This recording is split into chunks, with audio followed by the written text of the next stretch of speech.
Here's my vet review for the hide and seek cat litter. And na-curious ako kasi sabi 100% cassava daw to. And it's my first time na makarinig ng ganung material for cat litter. So sasagutin natin if it's safe for your cat, how absorbent itong material na to, and kamusta naman kaya yung clumping capacity niya. Fun, this is actually from Thailand and it was developed by a chemist. Yun ay si Dr. Lunjokor.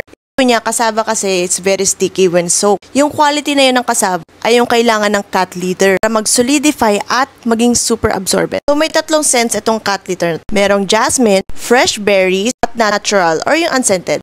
Ito yung kulay at itsura ng cat litter. Talagang malalaki yung boot. Actually, magaan siya. At nung hinawakan ko, hindi siya yung nakakagasgas sa balat. Parang yung malambot siya. And napansin ko nung binuksan ko yung fresh berries na cat litter, sobrang bango. So may candy siya to be honest. So with that, nilayout ko yung pros and cons. For the pros, biodegradable siya. Of course, kasi 100% cassava, organic and chemical free.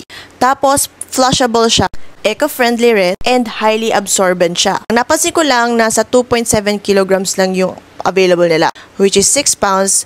Pero sabi nila, it can absorb up to 6 liters and can last up to 3 weeks daw. Curious ako kung gano'ng katotoo yan. Nakita ko yung study nila about it. Saan nag-test sila ng iba't ibang materials ng cat litter. May cassava, eastern red cedar, corn-dried distiller grain, flour pellet, kung saan yung mga tofu litter natin, and yung classic bentonite. Ay, yung pinakamataas na hydration capacity ay ang cassava. Naging conclusion nila, mas malaki yung surface area, porous siya. Meaning, mas marami siyang pwede ma-absorb ng moisture. At hindi lang yon, ibig sabihin, mas mabilis pa. So, kaya, sinasabi nilang 6 liters ang kaya ma-absorb ng cat litter nila for 2.7 kilos lang na kaya totoo. Tapos, maganda nito para sa mga cats na may allergies or asthma. Or kumbaga, medyo sensitive. Dust-free pati ito. Fast clumping daw. Sabi ulit sa study na to, 88.8% daw siya na clumping capacity. Which is pretty high. So, ibig sabihin, matigas talaga siya pag once na nag-clump. And kasi nga sticky yung cassava material. And this one is safe for kittens at cats na may sensitive paws. Kasi sabi ko nga kanina, para medyo malambot yung pagka-material niya, lalo na pag hinawakan nyo. And para sa mga shala natin, fur parent, ito ay compatible sa automatic litter. Sa con, higher price siya for the amount of 2.7 kilo. Nasana yung market na for that amount, mas mababa yung presyo. Although kasi yung material nito is promising kasi up to 3 weeks pwede mag-last and 6 liters yung kaya niya i-absorb. Limited availability.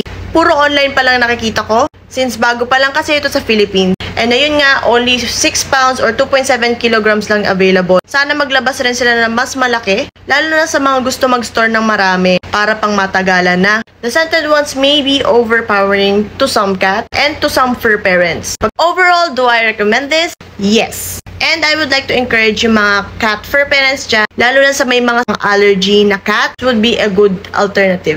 Actually, impressive nga yung cassava na material na to. And with that guys, don't forget to consult your veterinarian.